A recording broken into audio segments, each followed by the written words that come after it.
Livre des Proverbes, chapitre 13. Un fils sage écoute l'instruction de son père, mais le moqueur n'écoute pas la réprimande. Par le fruit de la bouche, on jouit du bien, mais ce que désirent les perfides, c'est la violence. Celui qui veille sur sa bouche garde son âme, celui qui ouvre de grandes lèvres court à sa perte. L'âme du paresseux a des désirs qu'il ne peut satisfaire, mais l'âme des hommes diligents sera rassasiée. Le juste a de la haine pour les paroles mensongères, le méchant se rend odieux et se couvre de honte. La justice garde celui dont la voie est intègre, mais la méchanceté cause la ruine du pécheur. Tel fait le riche et n'a rien du tout, tel fait le pauvre et a de grands biens. La richesse d'un homme sert de rançon pour sa vie, mais le pauvre n'écoute pas la réprimande. La lumière des justes est joyeuse, mais la lampe des méchants s'éteint. C'est seulement par orgueil qu'on excite des querelles, mais la sagesse est avec ceux qui écoutent les conseils. La richesse mal acquise diminue, mais celui qui amasse peu à peu l'augmente. Un espoir différé rend le cœur malade, mais un désir accompli est un arbre de vie. Celui qui méprise la parole se perd, mais celui qui craint le précepte est récompensé. L'enseignement du sage est une source de vie pour détourner des pièges de la mort. Une raison saine a pour fruit la grâce, mais la voie des perfides est rude. Tout homme prudent agit avec connaissance, mais l'insensé fait étalage de folie. Un envoyé méchant tombe dans le malheur, mais un messager fidèle apporte la guérison. La pauvreté et la honte sont le partage de celui qui rejette la correction, mais celui qui a égard à la réprimande est honoré. Un désir accompli est doux à l'âme, mais s'éloigner du mal fait horreur aux insensés. Celui qui fréquente les sages devient sage, mais celui qui se plaît avec les insensés s'en trouve mal. Le malheur poursuit ceux qui pêchent, mais le bonheur récompense les justes. L'homme de bien a pour héritier les enfants de ses enfants, mais les richesses du pécheur sont réservées pour le juste. Le champ que défriche le pauvre donne une nourriture abondante, mais tel périt par défaut de justice. Celui qui ménage son bâton a de la haine pour son fils, mais celui qui l'aime cherche à le corriger. Le juste mange et satisfait son appétit, mais le ventre des méchants éprouve la disette. Livre des Proverbes, chapitre 14. La femme sage bâtit sa maison, et la femme insensée la renverse de ses propres mains. Celui qui marche dans la droiture craint l'Éternel, mais celui qui prend des voies tortueuses le méprise. Dans la bouche de l'insensé est une verge pour son orgueil, mais les lèvres des sages les gardent. S'il n'y a pas de bœufs, la crèche est vide. C'est à la vigueur des bœufs qu'on doit l'abondance des revenus. Un témoin fidèle ne ment pas, mais un faux témoin dit des mensonges. Le moqueur cherche la sagesse et ne la trouve pas, mais pour l'homme intelligent, la science est chose facile. Éloigne-toi de l'insensé, ce n'est pas sur ses lèvres que tu aperçois la science. La sagesse de l'homme prudent, c'est l'intelligence de sa voix. La folie des insensés, c'est la tromperie. Les insensés se font un jeu du péché, mais parmi les hommes droits se trouve la bienveillance. Le cœur connaît ses propres chagrins, et un étranger ne saurait partager sa joie. La maison des méchants sera détruite, mais la tente des hommes droits fleurira. Telle voie paraît droite à un homme, mais son issue, c'est la voie de la mort. Au milieu même du rire, le cœur peut être affligé, et la joie peut finir par la détresse. Celui dont le cœur s'égare se rassasie de ses voies, et l'homme de bien se rassasie de ce qui est en lui.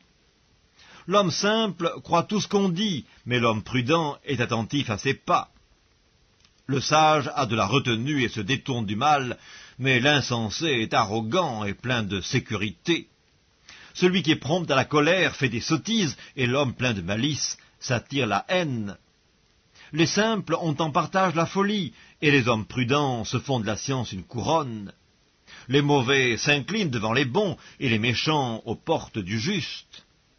Le pauvre est odieux, même à son ami, mais les amis du riche sont nombreux. Celui qui méprise son prochain commet un péché, mais heureux celui qui a pitié des misérables. Ceux qui méditent le mal ne s'égarent-ils pas? Mais ceux qui méditent le bien agissent avec bonté et fidélité. Tout travail procure l'abondance, mais les paroles en l'air ne mènent qu'à la disette. La richesse est une couronne pour les sages, la folie des insensés est toujours de la folie. Le témoin véridique délivre des âmes, mais le trompeur dit des mensonges. Celui qui craint l'Éternel possède un appui ferme, et ses enfants ont un refuge auprès de lui. La crainte de l'Éternel est une source de vie pour détourner des pièges de la mort. Quand le peuple est nombreux, c'est la gloire d'un roi. Quand le peuple manque, c'est la ruine du prince. Celui qui est lent à la colère a une grande intelligence, mais celui qui est prompt à s'emporter proclame sa folie. Un cœur calme est la vie du corps, mais l'envie est la carie des os. Opprimer le pauvre, c'est outrager celui qui l'a fait, mais avoir pitié de l'indigent, c'est l'honorer. Le méchant est renversé par sa méchanceté, mais le juste trouve un refuge même en sa mort. Dans un cœur intelligent repose la sagesse, mais au milieu des insensés, elle se montre à découvert. La justice élève une nation, mais le péché est la honte des peuples. La faveur du roi est pour le serviteur prudent, et sa colère pour celui qui fait honte. Livre des Proverbes, chapitre 15. Une réponse douce calme la fureur, mais une parole dure excite la colère. La langue des sages rend la science aimable, et la bouche des insensés répand la folie. Les yeux de l'Éternel sont en tout lieu, observant les méchants et les bons. La langue douce est un arbre de vie, mais la langue perverse brise l'âme. L'insensé dédaigne l'instruction de son père, mais celui qui a égard à la réprimande agit avec prudence. Il y a grande abondance dans la maison du juste, mais il y a du trouble dans les profits du méchant. Les lèvres des sages répandent la science, mais le cœur des insensés n'est pas droit. Le sacrifice des méchants est en horreur à l'Éternel, mais la prière des hommes droits lui est agréable. La voix du méchant est en horreur à l'Éternel, mais il aime celui qui poursuit la justice. Une correction sévère menace celui qui abandonne le sentier, celui qui a de la haine pour la réprimande mourra. Le séjour des morts et l'abîme sont devant l'Éternel, combien plus les cœurs des fils de l'homme. Le moqueur n'aime pas qu'on le reprenne, il ne va point vers les sages. Un cœur joyeux rend le visage serein, mais quand le cœur est triste, l'esprit est abattu. Un cœur intelligent cherche la science, mais la bouche des insensés se plaît à la folie. Tous les jours du malheureux sont mauvais, mais le cœur content est un festin perpétuel. Mieux vaut peu avec la crainte de l'Éternel qu'un grand trésor avec le trouble. Mieux vaut de l'herbe pour nourriture là où règne l'amour qu'un bœuf engraissé si la haine est là. Un homme violent excite des querelles, mais celui qui est lent à la colère apaise les disputes. Le chemin du paresseux est comme une haie d'épines, mais le sentier des hommes droits est aplani. Un fils sage fait la joie de son père, et un homme insensé méprise sa mère. La folie est une joie pour celui qui est dépourvu de sens, mais un homme intelligent va le droit chemin. Les projets échouent faute d'une assemblée qui délibère, mais ils réussissent quand il y a de nombreux conseillers. On éprouve de la joie à donner une réponse de sa bouche, et combien est agréable une parole dite à propos. Pour le sage, le sentier de la vie mène en haut, afin qu'il se détourne du séjour des morts qui est en bas. L'Éternel renverse la maison des orgueilleux, mais il affermit les bornes de la veuve. Les pensées mauvaises sont en horreur à l'Éternel, mais les paroles agréables sont pures à ses yeux. Celui qui est avide de gain trouble sa maison, mais celui qui a de la haine pour les présents vivra. Le cœur du juste médite pour répondre, mais la bouche des méchants répand des méchancetés. L'Éternel s'éloigne des méchants, mais il écoute la prière des justes. Ce qui plaît aux yeux réjouit le cœur, une bonne nouvelle fortifie les membres. L'oreille attentive aux réprimandes qui mènent à la vie fait son séjour au milieu des sages. Celui qui rejette la correction méprise son âme, mais celui qui écoute la réprimande acquiert l'intelligence. La crainte de l'Éternel enseigne la sagesse, et l'humilité précède la gloire.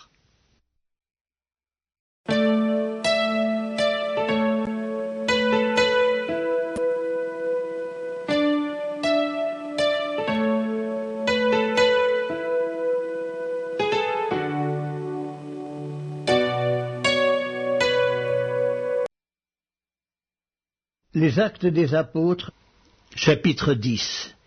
Il y avait à Césarée un homme nommé Corneille, centenier dans la cohorte dite italienne. Cet homme était pieux et craignait Dieu avec toute sa maison.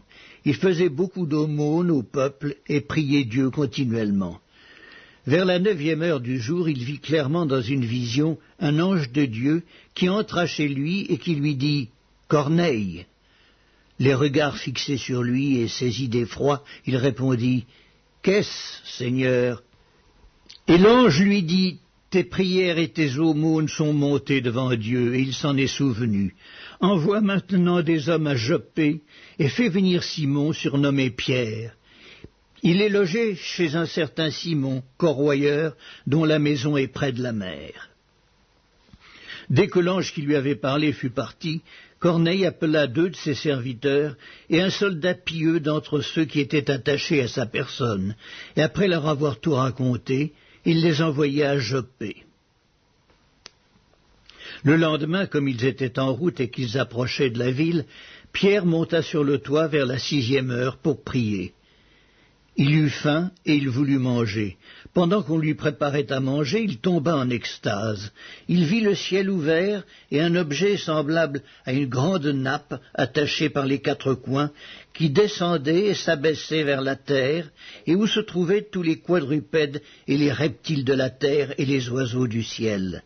Et une voix lui dit « Lève-toi, Pierre, tue et mange. » Mais Pierre dit « Non, Seigneur, car je n'ai jamais rien mangé de souillé ni d'impur. » Et pour la seconde fois, la voix se fit encore entendre à lui. « Ce que Dieu a déclaré pur, ne le regarde pas comme souillé. » Cela arriva jusqu'à 3 fois, et aussitôt après, l'objet fut retiré dans le ciel. Tandis que Pierre ne savait en lui-même que penser du sens de la vision qu'il avait eue, voici les hommes envoyés par Corneille, s'étant informés de la maison de Simon, se présentèrent à la porte et demandèrent à haute voix si c'était là que logeait Simon, surnommé Pierre. Et comme Pierre était à réfléchir sur la vision, l'Esprit lui dit « Voici, 3 hommes te demandent, lève-toi, descends, et pars avec eux sans hésiter, car c'est moi qui les ai envoyés. » Pierre donc descendit, et il dit à ces hommes, « Voici, je suis celui que vous cherchez, quel est le motif qui vous amène ?» Ils répondirent, « Corneille, centenier, homme juste et craignant Dieu, et de qui toute la nation des Juifs rend un bon témoignage, a été divinement averti par un saint ange de te faire venir dans sa maison et d'entendre tes paroles. » Le lendemain, il se leva et partit avec eux. Quelques-uns des frères de Joppé l'accompagnèrent. Ils arrivèrent à Césarée le jour suivant. Corneille les attendait et avait invité ses parents et ses amis intimes. Lorsque Pierre entra, Corneille, qui était allé au-devant de lui, tomba à ses pieds et se prosterna. Mais Pierre le releva en disant « Lève-toi, moi aussi je suis un homme. » Et conversant avec lui, il entra et trouva beaucoup de personnes réunies. « Vous savez, leur dit-il, qu'il est défendu à un juif de se lier avec un étranger ou d'entrer chez lui. Mais Dieu m'a appris à ne regarder aucun homme comme souillé et impur. C'est pourquoi je n'ai pas eu d'objection à venir, puisque vous m'avez appelé. Je vous demande donc pour quel motif vous m'avez envoyé chercher. » Corneille dit, « Il y a 4 jours, à cette heure-ci, je priais dans ma maison à la 9e heure. Et voici un homme vêtu d'un habit éclatant se présenta devant moi et dit « Corneille, ta prière a été exaucée, et Dieu s'est souvenu de tes aumônes. Envoie donc à Joppé et fais venir Simon, surnommé Pierre. Il est logé dans la maison de Simon corroyeur, près de la mer. Aussitôt j'ai envoyé vers toi, et tu as bien fait de venir. Maintenant donc nous sommes tous devant Dieu pour entendre tout ce que le Seigneur t'a ordonné de nous dire. » Alors Pierre, ouvrant la bouche, dit « En vérité, je reconnais que Dieu ne fait point exception de personne, mais qu'en toute nation, celui qui le craint et qui pratique la justice lui est agréable. Il a envoyé la parole aux fils d'Israël en leur annonçant la paix par Jésus-Christ, qui est le Seigneur de tous. Vous savez ce qui est arrivé dans toute la Judée, après avoir commencé en Galilée, à la suite du baptême que Jean a prêché. Vous savez comment Dieu a oint du Saint-Esprit et de force Jésus de Nazareth, qui allait de lieu en lieu, faisant du bien et guérissant tous ceux qui étaient sous l'empire du diable, car Dieu était avec lui. Nous sommes témoins de tout ce qu'il a fait dans le pays des Juifs et à Jérusalem. Ils l'ont tué en le pendant au bois. Dieu l'a ressuscité le 3e jour, et il a permis qu'il apparût non à tout le peuple, mais aux témoins choisis d'avance par Dieu, à nous qui avons mangé et bu avec lui après qu'il fut ressuscité des morts. Et Jésus nous a ordonné de prêcher au peuple et d'attester que c'est lui qui a été établi par Dieu, juge des vivants et des morts. Tous les prophètes rendent de lui le témoignage que quiconque croit en lui reçoit par son nom le pardon des péchés. Comme Pierre prononçait encore ces mots, le Saint-Esprit descendit sur tous ceux qui écoutaient la parole. Tous les fidèles circoncis qui étaient venus avec Pierre furent étonnés de ce que le don du Saint-Esprit était aussi répandu sur les païens, car ils les entendaient parler en langue et glorifier Dieu. Alors Pierre dit, « Peut-on refuser l'eau du baptême à ceux qui ont reçu le Saint-Esprit aussi bien que nous ?» Et il ordonna qu'ils fussent baptisés au nom du Seigneur, sur quoi ils le prièrent de rester quelques jours auprès d'eux.